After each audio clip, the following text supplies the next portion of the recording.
Court कैसे पता होगी, तो इन लोगों ने भी करवाई है, उनको भी मैं कहता हूँ जुल्म ही होता है और नाइंसाफ़ी होती है। इंशाल्लाह हम इसको सच्चाई का मुकाबला करेंगे, हाई कोर्ट जाएंगे इंशाल्लाह।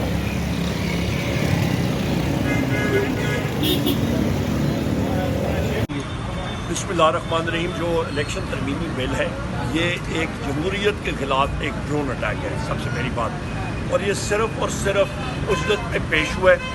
इसके साथ जिसको कहते हैं रेट्रोस्पेक्टिव इफ़ेक्ट, कि माजी के इफ़ेक्ट इसको होगा, ये कानूनी तौर पे ठीक नहीं है, क्योंकि तकरीबन 39 मेंबर्स हमारे डिक्लेयर्ड हैं पीटीआई के, 41 और का एफिडेविट जो है वो इलेक्शन कमीशन में जमा हो गया है। जो ये मर्जी है कर लें, कहते हैं ना, रोक सको तो रोक लो, ये सिर्फ पीटीआई के रास्ता रोकने के लिए नहीं कामयाब होंगे। हमारी सीटें आएंगी और